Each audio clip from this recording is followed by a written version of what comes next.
Just waiting a couple seconds, letting everyone pile in.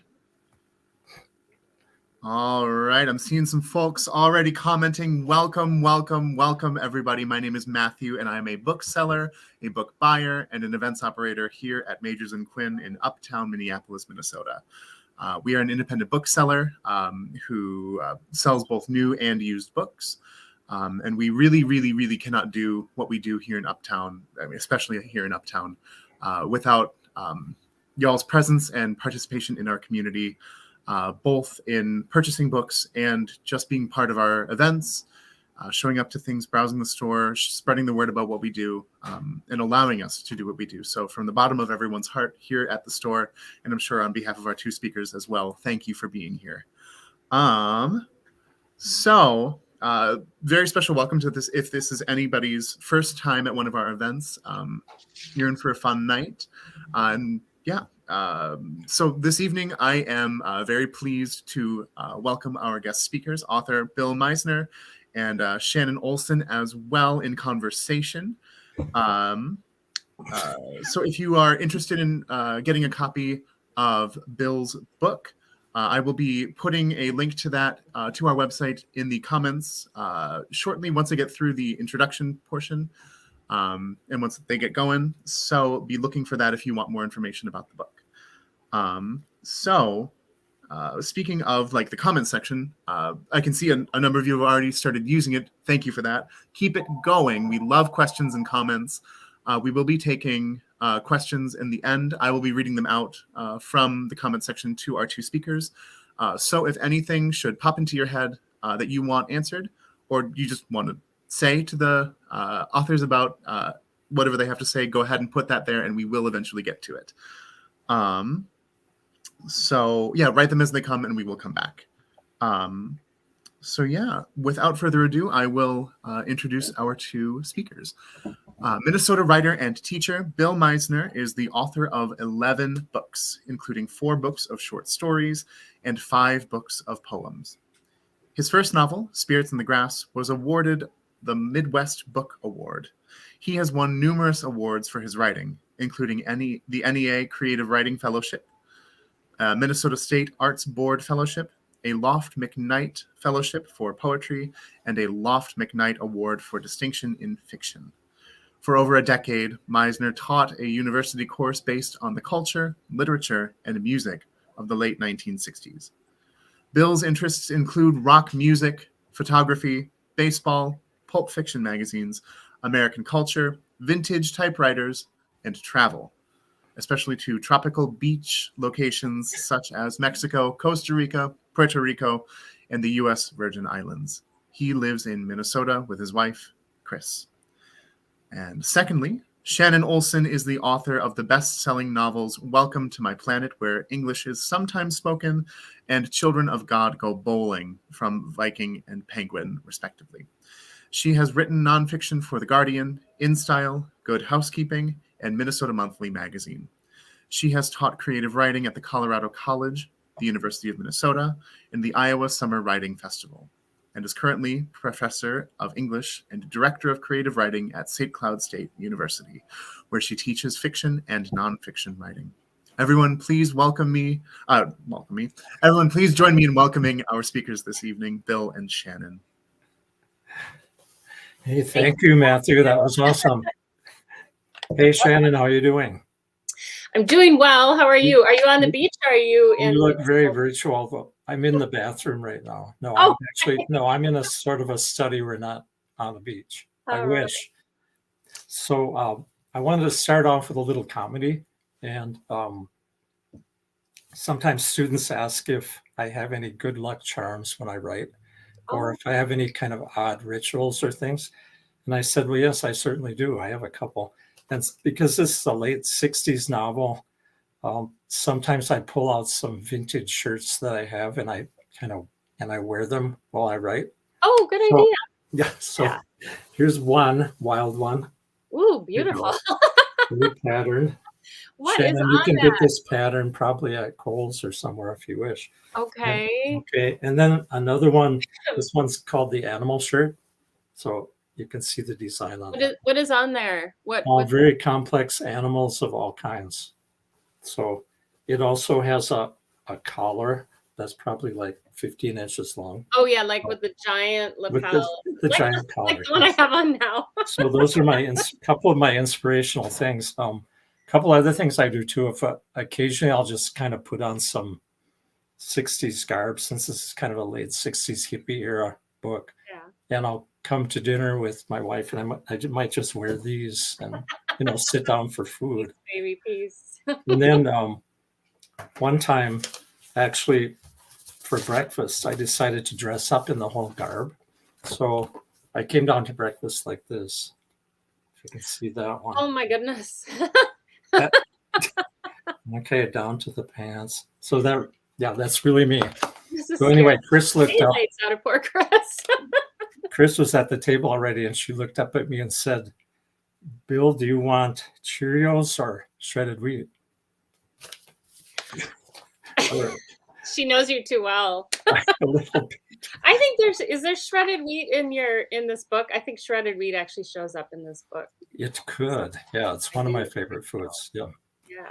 Well, so enough of the humor. We'll get to the book. I want to talk about some of the characters, maybe passages from the four main characters in particular.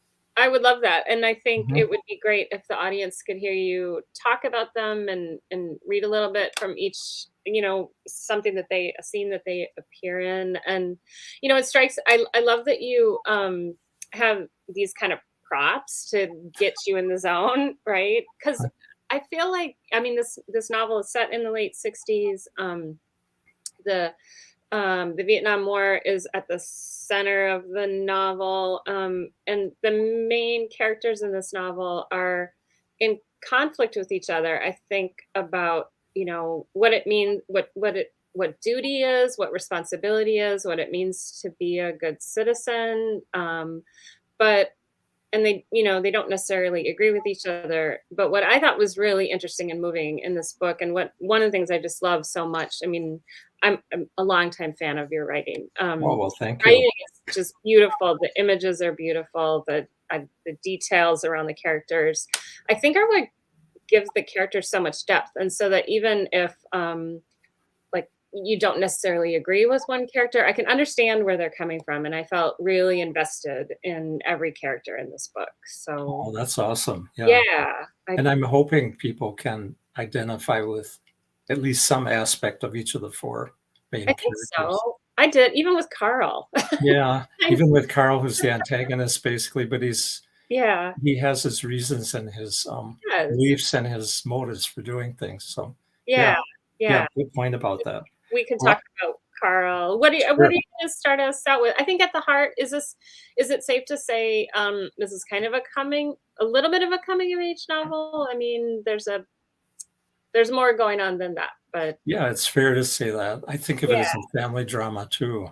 Family drama because it's four people trying to coexist as things, like you said, as things change around them. Yeah. So yeah, I see it as somewhat of a coming of age and somewhat of a family drama. And there's a little bit of a love story. Yeah, romance, love story too. So all that is in there.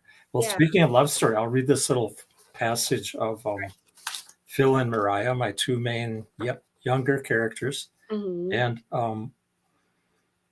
Phil mows a lawn. His early job is to mow lawns in this 25 square mile plant.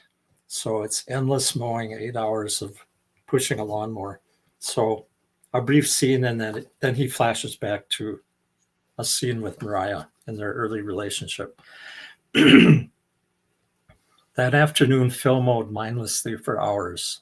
Because of the roar of the motors, he couldn't talk to anyone on the grass crew. So Phil had a lot of time for thinking. He gazed out over the stretch of the plant. Grass and more grass, he thought. Millions of blades waving their tiny arms into infinity. The future of grass, he thought, was to be cut down, then to grow again to its full height, only to be cut down again. He could write a whole damn book about it. He mulled over what Mariah had said the night before as they sat in the car by the river. "The future's waiting for us, Phil," she exclaimed. "I can't wait for it." She talked about the importance of change and quoted Bob Dylan's lyrics. She talked about majoring in political science. I want to teach someday, she told him, or work in politics or government. She slipped her sandals off, put her bare feet with crisscross tan lines onto the dash. I'm not sure I'll change the world or anything, but I'd sure try to. Phil said, changing the world, that's one lofty goal. Well, someone has to start somewhere, right? How can you be so positive, he asked. Because, she answered, I just am. There are things you do in life that you just know you're going to do, or at least you hope to. I guess I live in the moment, kind of, Phil admitted to her, causing a disappointed look to cross her face. I understand, she'd replied, but you just can't stay in the moment. I don't have much choice, do I? He asked. Phil wasn't certain at all about his future. It never was tangible for him like it was for Mariah. It seemed like she could hold it in the palm of her hand like a precious stone and show him. Here, she seemed to say, as she held it up, here it is. This is tomorrow. He admired her, of course, for her ability to plan things out, but he envied her a little for that too. Phil knew what he probably wanted, but he wasn't all that definite about it. For him, life was like a huge oncoming ocean wave. And like a beginning surfer, he sometimes rode on top of that wave, and sometimes it churned him under, so he didn't know up from down. That night, in the darkness of the car, before he was about to take her home, she held her hand out toward him, fingers outstretched. Put your hand on top of mine, she said, and pretend my hand is fire. Phil complied and lowered his hand, fingers outstretched on top of her hand. How does it feel? Like a hand, he joked. She rotated her hands so their two hands were palm to palm, then threaded her fingers between his and squeezed, gently at first, then harder. He was surprised at her strength. And now, she asked, how does it feel now?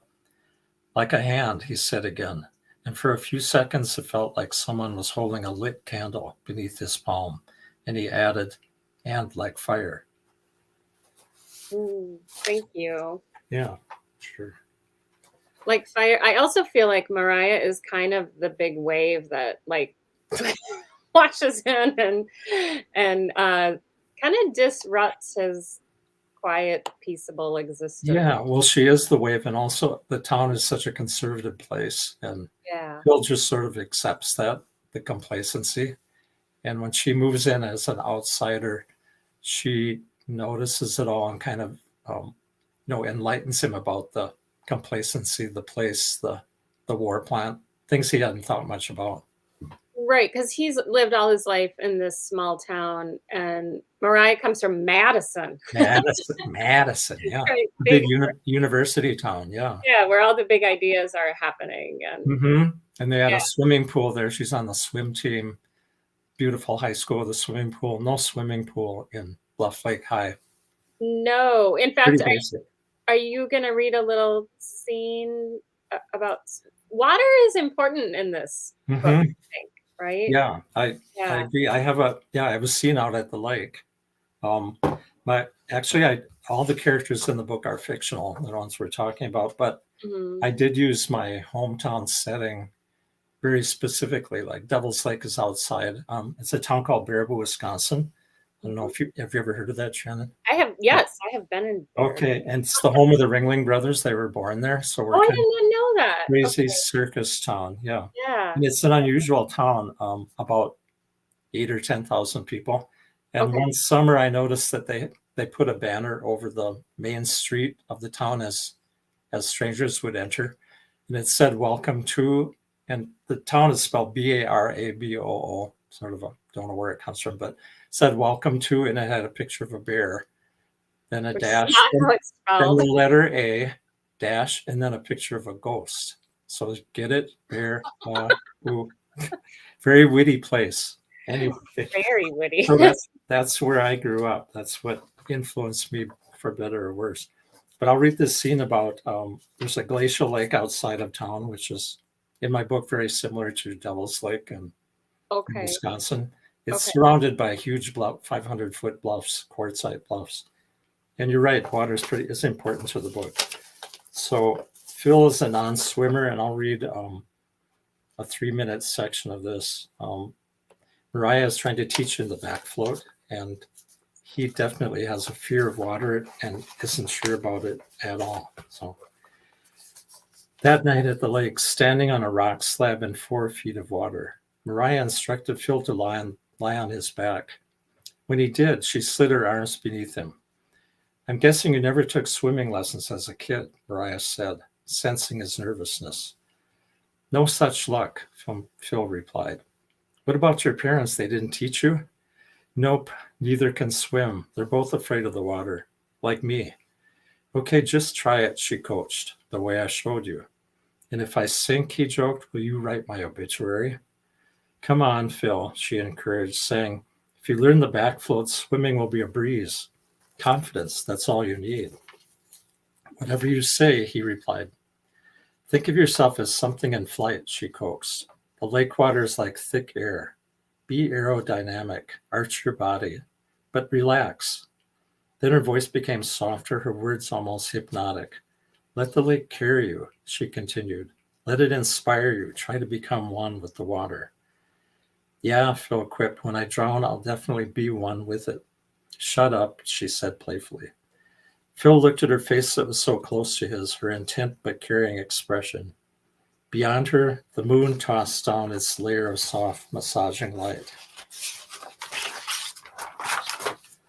Surrounding the moon, the expanding halo of stars. Still feeling the tension in Phil's muscles, she said, you need to meditate, sort of. Meditate? He narrowed his eyes at her. You told me this lake is about 12,000 years old, right? She said, and that the Native Americans believed it had spiritual powers. He nodded. So maybe let your mind follow all that. You need to find your inner poet. You don't know it yet, but he's hiding somewhere inside you. Okay. Phil closed his eyes and let his mind wander. He imagined an ancient glacier melting slowly and filling this circular bowl. It occurred to him that right now he was floating in the very same water that had melted from that ancient glacier. He pictured the water from this lake evaporating high into cumulus clouds, then falling back to the earth as rain, then seeping down, down, down, until it reached the very center of the earth. He imagined Mariah's depth, all the things he wanted to discover about her. Sensing that he was finally relaxing, Mariah aimed his body toward the center of the lake. Phil, eyes still closed, felt himself rotate slowly, like he could be a compass dial finding true north. A few seconds passed. Mariah gave him a sudden push, launching him. Swim, she called after him. Swim, he echoed. He glided on his back toward the deeper water, finning his arms and hands at his sides, the way Mariah instructed him. He was surprised at how easily he stayed on the surface. Mariah was right. In an instant, she was paralleling him, smiling, doing a graceful side stroke, her body parting the water, sending small waves lapping toward him. As those gentle waves caressed him, he felt himself gliding into the unknown.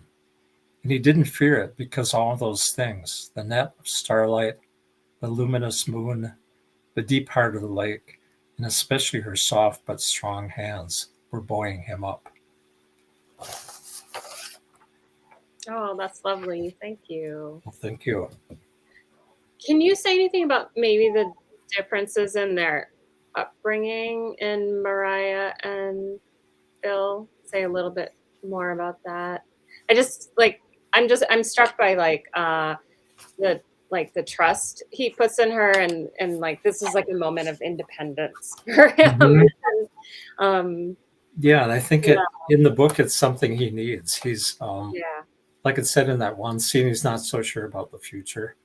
He's rather uncertain and kind of drifting in a way and going along with all the rules, all the requirements of his family and his life around him.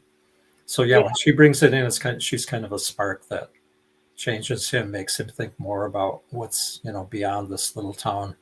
And I like her character too because she's passionate and she's kind of shows him the whole suffocating world that he's accepting at the moment.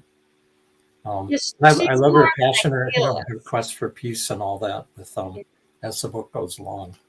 Yeah, yeah.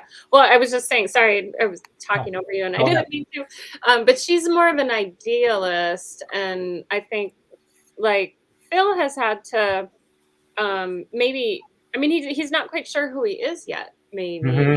He has this urge to write. There are things he's interested in, but there's also pressure on him from home to kind of be responsible. Right. Um, and To conform, especially from his farm. father. I mean, the Yeah. father-son relationship was very dysfunctional.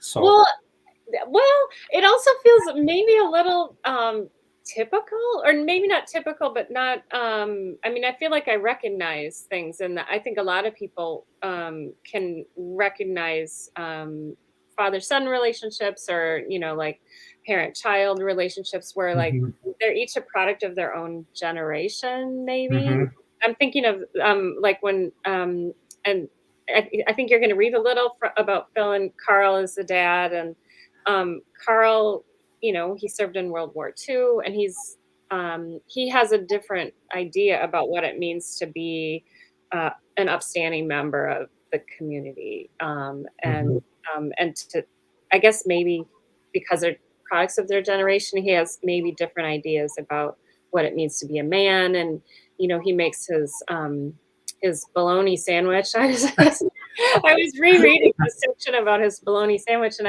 mhm. he wraps that sandwich up with the same kind of reverence that people fold American flag with, right? And they think about That's it, true. Yeah. He's right? very methodical about everything. Yeah, He calls it a perfect sandwich because it's all set.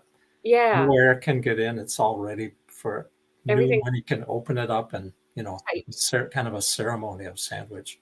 Yeah, yes. But I'm glad you picked up on that because it's very methodical and very, he's interested in what he thinks is precision and things you do certain ways, kind of a ritual to it. Well, But much was asked of him, like, as a man of his generation too, right? And mhm, it's not that that's also not true, potentially true for Phil, but, like, they're just growing up at they grew up at very different times or, Phil is coming of age at a different time, and he's kind of artistic, and there's that moment where his pencils are all over his desk, and Carl just thinks they should all be held together with rubber band. really, they should all be in one little set. Yeah, yeah. The kid So, should get some order in here. He says something like that, or he thinks yeah, it anyway. No yeah. sense of order in this room. That So, artistic impulse, Carl doesn't get that. mhm.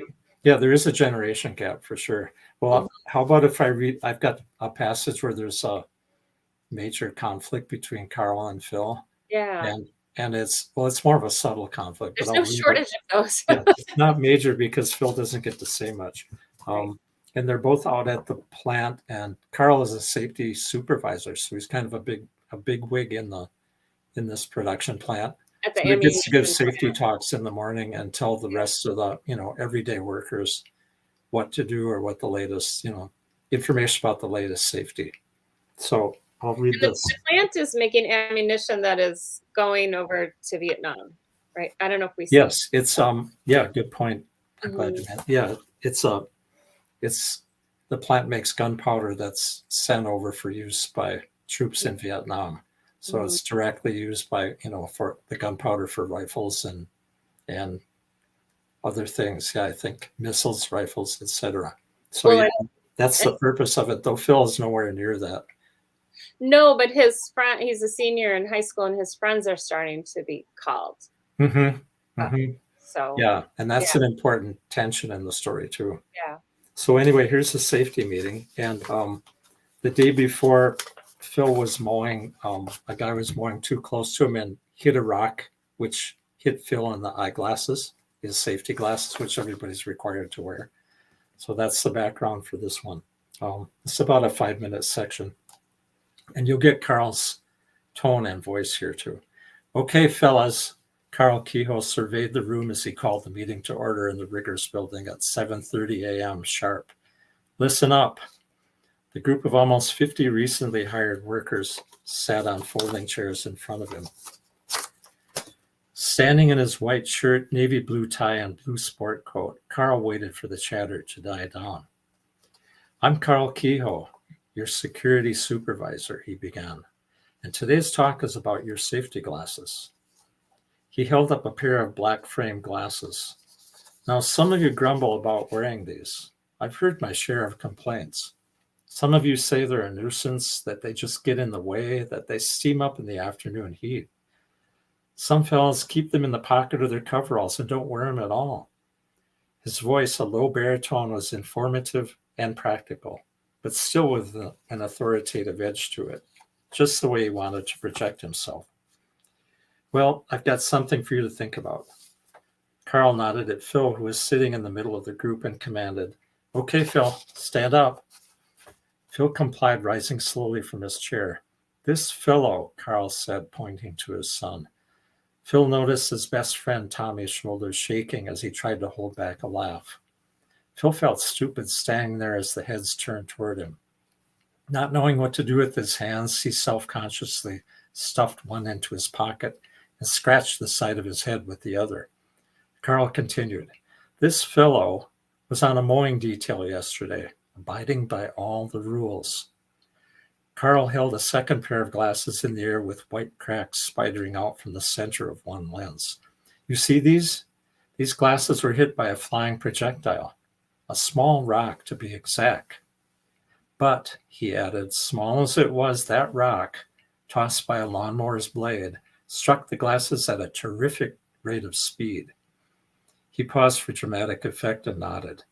"So if it wasn't for these required safety glasses, that rock flying at that speed, well, it could have gone right into that worker's eye, like a bullet." He pointed at the opaque lens. "Like a bullet, almost." Phil started to sit down again, figuring his dad's point was made, but Carl noticed and said, "No, stay standing." As everyone continued to stare at him, Phil felt tingling blood rush to his face and bloom there. "So you can see," Carl continued, "the tempered glass stopped at these glasses." He cleared his throat, then continued, "These glasses saved his eyesight. They might have saved him from being blind." Assuming the speech was over, Phil lowered himself to the chair. Tommy initiated an exaggerated applause, clapping his cupped hands together. "Hey, let's hear it for the star, folks," Tommy called. The fellow teenage summer workers in the crowd joined in, clapping and guffawing. "Yay, Phil," somebody called. Embarrassed, Phil waved weakly at the guys. It reminded him of the time he dropped his plastic lunch tray at the school cafeteria, the kids cheering as his glass of milk shattered and the hamburger tomato noodle casserole splattered across the tiled floor. Irritated, Carl just scowled, his eyes like BBs scanning the crowd.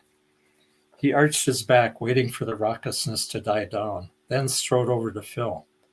"I'm not done here yet," he chided. "Stand up again." Carl held the broken glasses toward Phil. "Hold these." Phil reluctantly took them from him, held them waist high. "Higher," Carl said. "Hold them higher, so the fellas can see them." Humiliated, Phil pinched his lips together and lifted the glasses over his head, one lens clear, the other looking like it was covered with milk. "So, fellas," Carl concluded, pointing at the workers, "we're all about safety here. Safety is number one." Phil knew his father constantly used these phrases, cliched as they were. He'd seen them in the new safety brochure plant. Sorry, I'll say it again, backing that one up. Cliched as they were, he'd seen similar phrasing in the plant's new safety brochure that Carl had written. "So if you follow the rules," Carl continued, "the rules will be good to you. This goes to show." He grasped for some final words that would end the talk with something powerful and memorable, something that might register with the teens who were still chuckling and elbowing each other. "All this goes to show," he faltered again, then barked out the words, "just wear the damn glasses. Any questions?" "Good job, Phil," Tommy said afterwards as they patted Phil on the back. "You're quite the hero, a frickin' poster boy for wearing these goony things." "Yep, that's me," Phil replied. "Hey, I think I'll even wear 2 pairs of glasses today," Tommy mocked, patting his overalls. "If only I could find my extra pair." They paused by the tailgate of the truck. So is your old man going to put those glasses in a display case, maybe? Tommy continued. Shit, he could charge admission just to walk by and look at them. No doubt, Phil nodded. Now, if you don't mind, would you please just shut the hell up? Yes, sir. Tommy gave him a salute. Anything you say, Sergeant Safety. Phil just grimaced and adjusted the new glasses his dad had handed him this morning on the way to work. You could at least say thanks, Carl had grumbled. These are the newer style, with the amber frames, even. Yeah, Phil had uttered under his breath. Oh, You feeling sorry for Phil on that one? I am feeling sorry for Phil. It's hard tough, to be the son of the safety inspector. Yeah, it's a tough scene. It's a tough thing to go through when you're the, kind of like the focus of attention and Tommy's like his best buddy and kind of a goofball. Yeah, I love Tommy in the story, in the novel. People ask me which characters are easier to write or harder to write, and actually, Tommy's dialogue came absolutely normally, quickly, that's so without funny. any trouble. Isn't that odd? I was just thinking that. I'm like, this. I feel like I've seen this. Like the scene between high schoolers. Like, yeah, it's just the dialogue is great in that. Yeah. And he was fun to write. I'd even hear some of his lines at night when I'd wake up about 3 a.m. I'd hear something Tommy would say. So I'd have to walk over in the darkness and write it down quickly. So that's the adolescent portion of me. And I was going to say, does this reveal you to be? Yeah, I could write Carl, the middle-aged guy, but then Tommy was quickly right up to the surface too. So he was likable. Probably the hardest character to write was Mariah, since it was a little tough to channel a 18-year-old sensitive girl. But how did the novel start for you? Like what comes first for you? What shows up first when you? Well, probably the whole story, and especially the father-son conflict with working at this place together, where one character is totally devoted to it and the other one doesn't care, is indifferent. So that's how it started. And then, of course, I had to work in Carl's wife, Phil's mom. And then for tension, as the story develops, you think, okay, what's going to be what will change Phil? And so Mariah got introduced. And for I think the main thing I try to do is come up with details for each character that are distinct. Mm-hmm. And so you have to kind of channel the character. I'm thinking as Frances, Phil's mom, what are her worries? What are her thoughts? Yeah. Think of what's Mariah's life like, but now that she's moved from a nice place in Madison to a dumpy trailer court. So, and then what will Carl think? What is Carl's world like? What details surround him? That's interesting. So do you think, like, in general, when you're writing, do you think of your characters in terms of the details that surround them, the details that define them? I'm thinking of Frances's doilies now. Her doilies. And to be honest, I had to look up all kinds of doilies. That's weird research you have to do. So I had to look up types of doilies and shapes and colors and design, like names of designs that you would have. Because obviously I haven't knitted too many of those. No. But to get into her head, I had to do that and that kind of thing. So, yeah. I love Frances. Well, thank you. Yeah, I appreciate that. And you've got 2 novels. So how about as far as your process of developing your characters or your novels? How did that come about? Talk a little about it. Well, if I heard you correctly, it kind of sounded to me like you kind of understood the idea of the story, like sort of in a larger way what it would be about, and you had the characters at the same time. And I wish it worked like that for me. I start out with like little moments and dialogue and small scenes, it's the old thing about you can driving the car at night, you can only see so far as the headlights. That's a great quote. Yeah, that's E.L. Doctorow, right? It gets attributed to E.L. Doctorow and Robert Stone. Okay. last I checked, it was Robert Stone.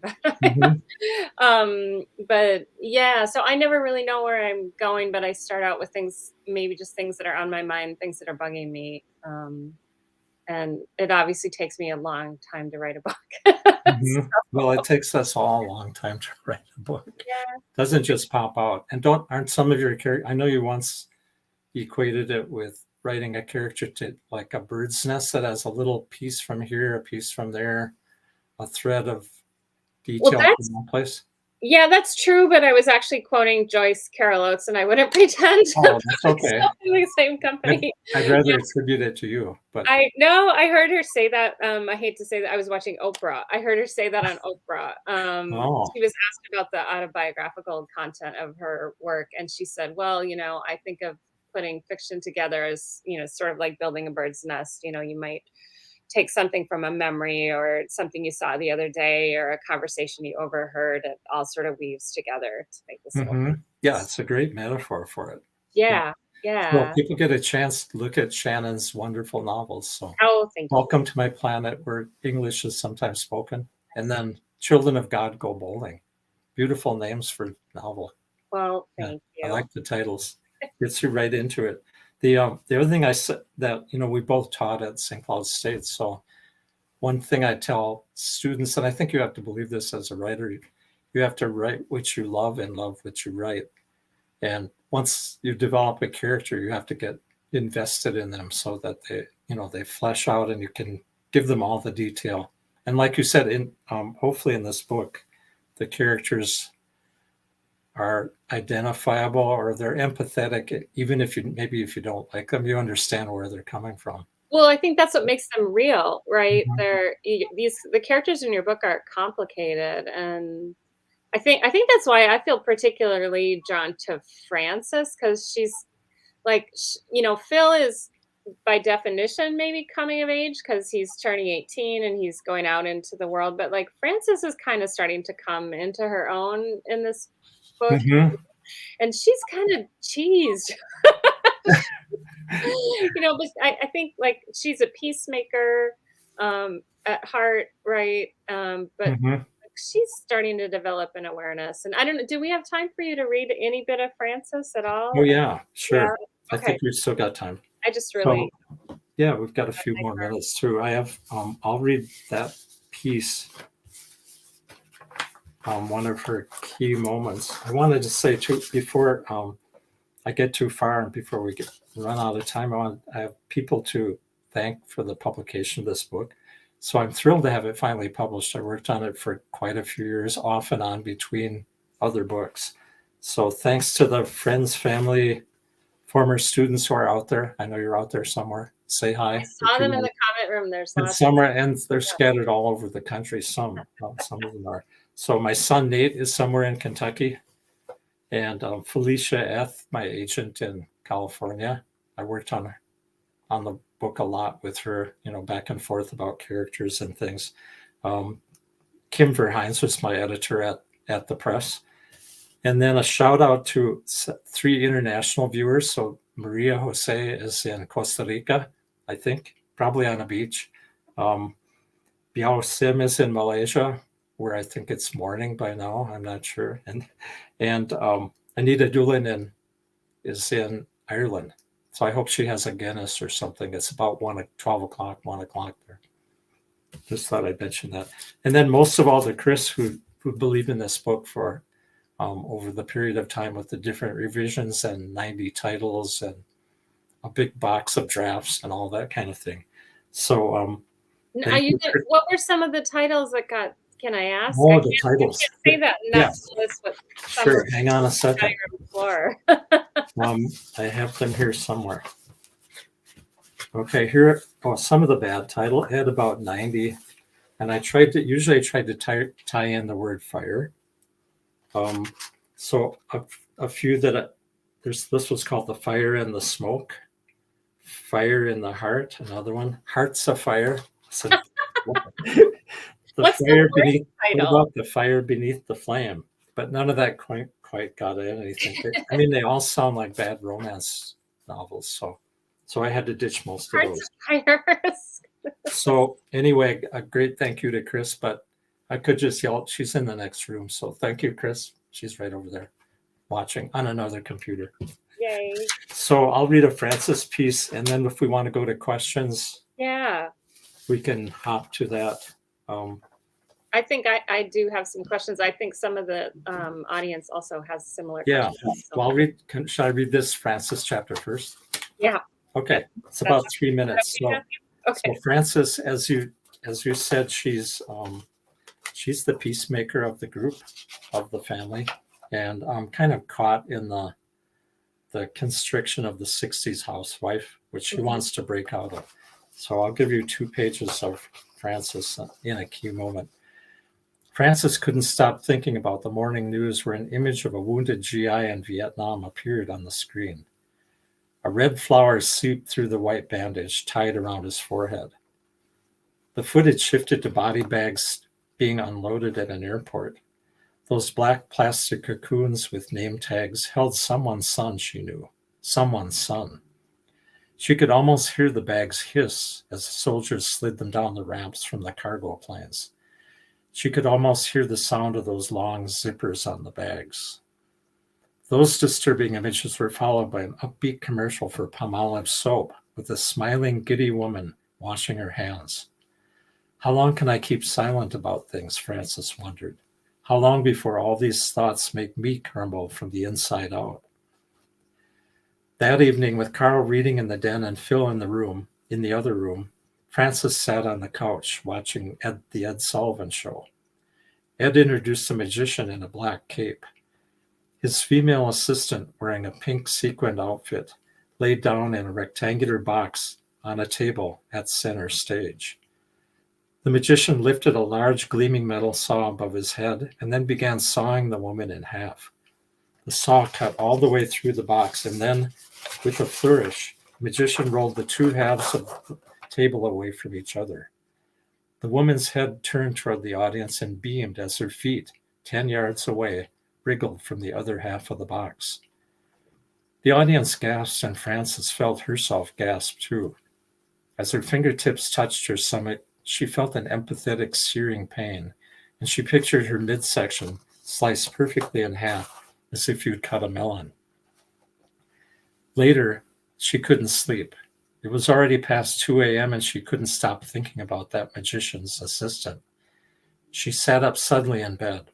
Is that me, she wondered? Am I that woman, cut in half like her? It was as if she was being pulled apart, half of her on one side of the stage, half on the other side. This war doing the cutting, she thought. This war, it's like some dark magician cutting me right down the middle. In her head, she heard a sound. It was a dark, hissing sound, like a saw sliding back and forth, cutting through something. The sound became steadily louder, louder, and louder. She eased out of the bed without waking Carl, rushed down the darkened stairway. Flipping on the desk lamp, she grabbed the phone from its cradle and, even though it was the middle of the night, she dialed the number. The moment she did, it finally made the hissing stop. So a pretty intense scene with Frances as she's being haunted by the whole war thing. Yeah, and the imagery in that scene is amazing. I love it. Thank you. Thanks so much. Thank you. Yeah. Thanks for all your commentary too. I appreciate that, Shannon. Oh, well, I love the book. Was Matthew about to cut in? And I think Matthew was coming. I certainly can. Good time for that. Hey, Matthew. Hello. Excellent work so far. I have a number of questions for Bill.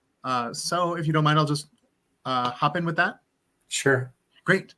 If they're too difficult, I'll give them to Shannon. So first question, did you have a vintage 1960s soundtrack for this novel? I'm wondering more about your process. Smiley face emoticon. Yeah, I do have. I mean, I know I went through the book and saw at least 21 different songs, starting with Beatles, Herman's Hermits, Bob Dylan, of course, is in there, and others. So I do have kind of, I feel like there's a soundtrack to some of the chapters, and I would play that stuff in my head as I'd have the scenes take place. So yeah, I love the 60s music, and That's a great question. And it, I hope it fills out, as if you're watching a movie and you get a soundtrack of, certain popular songs that were appropriate at that time. The one that fit the most, so of course, was Rolling Stones' song called Play with Fire, which really fit the whole thing. And then Bob Dylan, A Hard Rain's Gonna Fall. So you've got all those imagery from the title, Rain and Fire. You just sing a little Bob Dylan for us. I know you love Bob Dylan. Are you serious? Yeah, Chris thinks I have a bromance with Bob Dylan, but I really don't. I love his quirkiness and his music. If the beginning of Like a Rolling Stone, you want me to do a couple seconds of that? Yeah. Oh, yeah. Okay, here's what I got. For anyone who hasn't heard it before. Channel Bob, you got to get way up in your nose. Once upon a time, you dressed so fine, threw the bums a dime in your prime, didn't you? Hi, this is Bob Dylan. I hope you're all having a good time and be like a rolling stone. Okay, that's enough of that. Not gonna lie, I was not expecting it to be that good. Yeah. And with a cold too. I'll put out a record next week. Yeah. And coming from a theater major, that matters. Thanks, Matthew. I appreciate that. I do that for classes and they get sort of dumbfounded. I have them repeat. I do a Bob Dylan phonics lesson so they can learn how to speak Bob Dylan. So anyway. That's true. So other questions? Are there? Yeah. Did you find aspects of this novel easier or harder to write than most pieces? Or was this a new process for this novel, such as getting into your character's voice? Yeah, I think every book has a different set of problems and issues that you have to work through.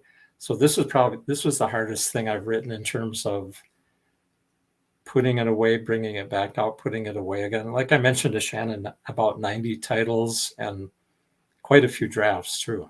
So this one was, it's thrilling to have it finally out because it did take so long and I had to keep sharpening characters, relationships, plot, changing plot, that kind of thing.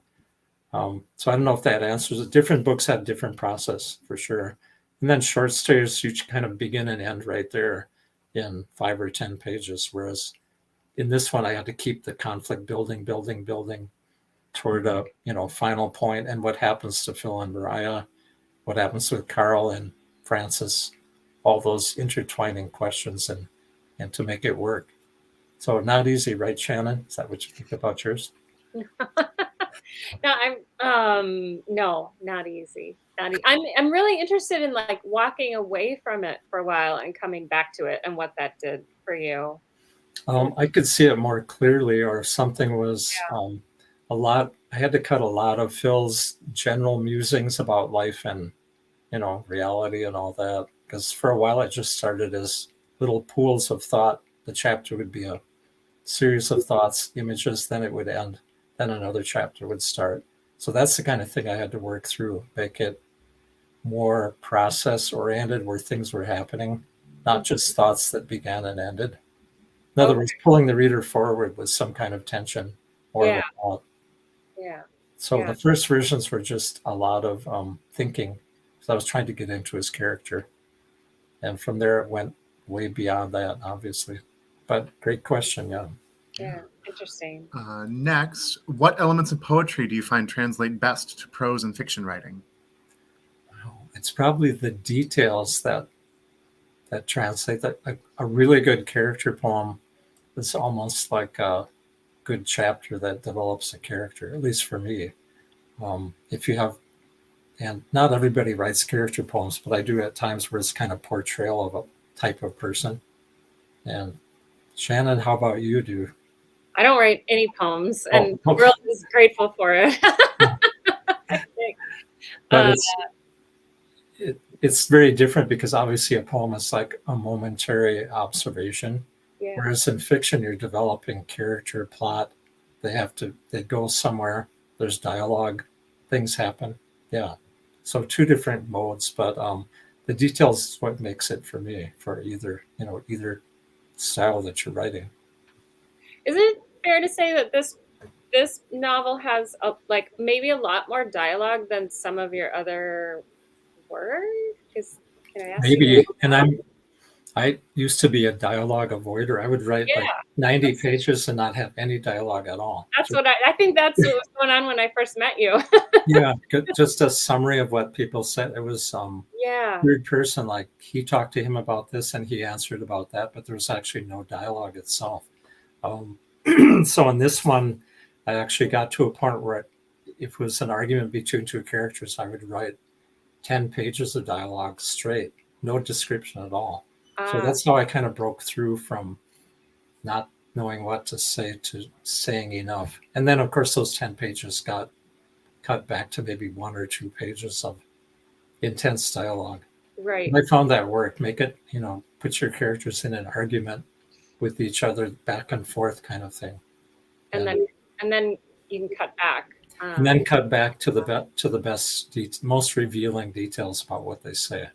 But yeah, I went from I make a confession that I'm a non-dialogue writer to someone who actually likes it, strives to work with it.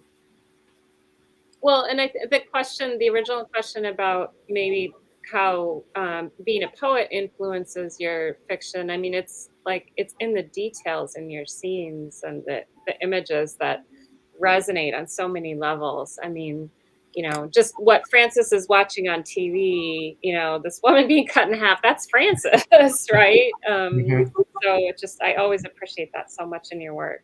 But your novels have a lot of dialogue, Shannon. So does it come easier for you? You hear people and steal lines and that kind of thing? Say that again? What? Do you listen to people and maybe steal lines that they say? And I do. Yes, I do. Good for you. Yes. Yeah. Theft is legal. I'm nosy. I like to eavesdrop. Yeah. All right. Next, Bill, which character in the novel do you most identify with, if any? Ooh, these are tough ones. Well, probably Phil, because I went through a lot of that to some extent. But in a way, I like all of them. I mean, I love the idealism of Mariah and how she's, striving for peace in the world and anti-war and anti-violence. So yeah, there's little element of each character that's like me. But if I had to pick one that I can kind of get right into his brain, it's probably Phil. All right, another hard-hitting question for you, Bill. Is this your most autobiographical work? The details seem so close to you. At the same time, this story seems universal to boomers like me, not me, but the question asker, who came in the age of the 1960s. Yeah, it's to an extent, it's autobiographical, but it's only the very seeds of it.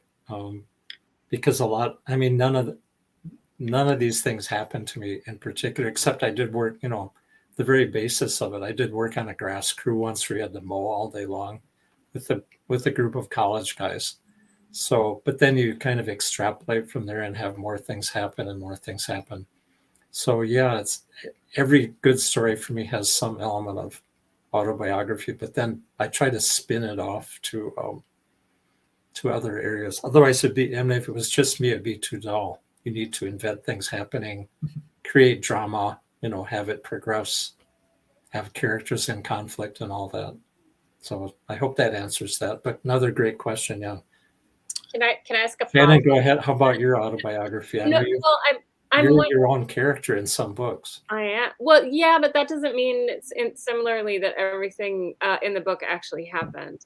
For me, and I was going to ask you a question, but I'll answer your question. My book kind of started as a nonfiction project, and then it morphed into fiction. It was just easier for me to invent, still using my own name and sort of like writing from that place. But yeah, I mean, there are things in the book, and I remember, that my mom and my sister like sort of started to think actually happened when they didn't, You mean you convinced them that it did happen by writing it? I think just having read the book, they just started to assume it was, the part of the truth of our shared lives. Oh, wow. And I think there's a great quote somewhere where someone says it's the truth even if it didn't happen. because that's kind of the way I think about some writing. It's an emotional truth, even if it didn't happen. If you hit on that, that right chord, it makes things work, even if you have to invent it to make it seem real. Yeah. Well, what was the P.D. James quote? Like, all fiction is autobiography and all autobiography is fiction. Yeah, that kind of says it all too. Yeah. Yeah. Was this book always set in the 60s? Because Yes. Kind of back in that time period. Yeah. because even, I mean, and I'm thinking about the audience member who identified as a boomer. Humor. But I feel like so much of the dynamics in this novel actually are relevant today to just, I don't know, the divisions in art. Yeah, absolutely. I see. And weirdly enough, when I started writing it, I didn't even think about that.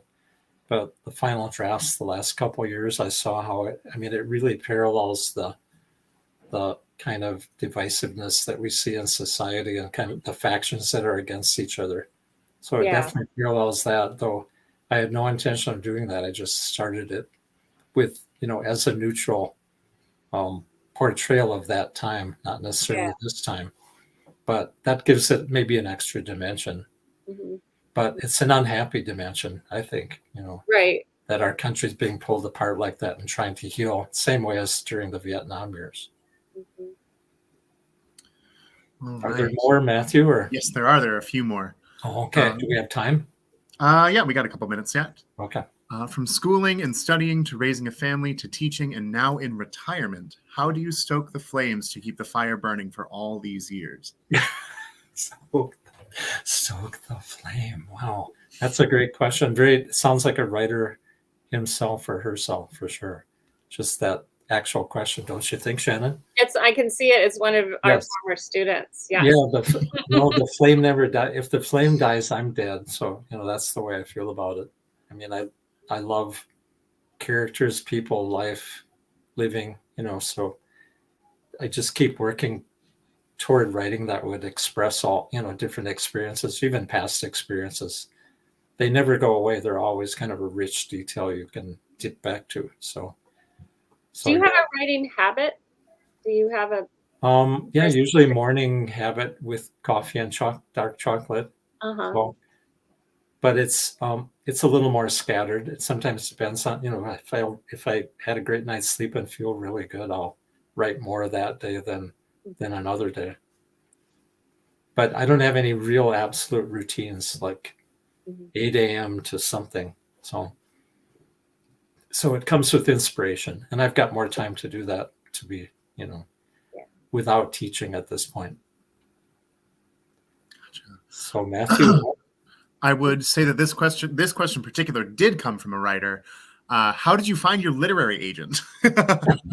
Oh, there we go. Well, it's Shannon and I both know it's kind of a process of, like anything else, of submitting to someone, sending your work, researching what kind of writings they like or do or represent, and then hoping that they'll, ask for a sample or a longer sample. Some people say it's as difficult as getting published these days, where you have to keep sending inquiries to people and hope you get like a bite or a hit from them. And usually if you do get an agent that likes your work, they'll say, send me 20 or 50 pages. And then if they don't like that, you don't get to send the rest. But if they do, then they'll say, send the entire manuscript. You find that true, Shannon? Did you go on a journey for your agent, or? I got a little lucky with finding my agent. So part of it was, I think, having the work ready and kind of meeting the right person at the right time. But when I was a grad student at the University of Minnesota, but I feel like it's very much a matter of the right person at the right time, right? And your work fits with, like, what resonates with them, and they know who to send it to. So yeah. And it can be a painstaking process. I mean, there are hundreds of good agents, and you have to research what type of work they represent and send to them. And then sometimes you hear from them, sometimes you don't even hear back. That's the way it's been lately, like a online submission. email Mhm. submission. Mm-hmm. That's But where you do have to have a good cover letter, of course. I mean, like a letter that describes your book in a creative way, well, because this is something's where got to grab them. Yeah. yeah. No, I was just gonna say this is where I also put my plug in for writers who are starting out to submit their work to literary journals because I think it really helps to have that Mhm. publication record. Sure. You can get the attention of agents that way Right. too. That's a great way to start. Start small and hope for big. Mm-hmm. All right, one more question and then a lovely little comment, and then we will wrap up, just because we Sure. just have the one last question. What was your inspiration for this novel? For instance, did it start with an image in your mind, a character voice that you had heard, a song, etc.? Wow, another great question. We've got very literary smart people out there, Shannon, listening. So I'm humbled. For me, it started out with a kid who was mowing lawn and all these thoughts going through his head. I think that's some of the first things I wrote. Another one I found from way back in the day, I found a scene where this same character, Phil Keyhole, was swimming in a lake, and it's called Treading Water. So it's sort of an image of that lake that I have in the book. But it was more of I guess you call it a poetic story where he's out there treading water and he's, imagery about the lake. So if I have a root to it, it was probably that. And then eventually I moved it to other kinds of conflicts. So if that helps, that was the seed. And I don't know, I started with the character and ended with him in a way. So like 20 years later. How about you, Shannon? Any things that start your books or? For me, it's usually a conversation. It's dialogue, Mhm. and then I have to add the rest later. See, I have all the description and then they don't talk at all. They're all mute. So Ah, then I have to add the thoughtful. dialogue. They're Yes. thoughtful. Yeah, they're just descriptive, but then suddenly somebody's got to talk. So anyway, yeah, You, we're coming at it from two opposite ends, but yeah, that's awesome. Maybe But the result, collaboration is in order. yeah, that the might result be is the why same. we always got along in the English department. Yeah, definitely. It's been great working with you there too. Yeah. All right, and one final comment from a Nate.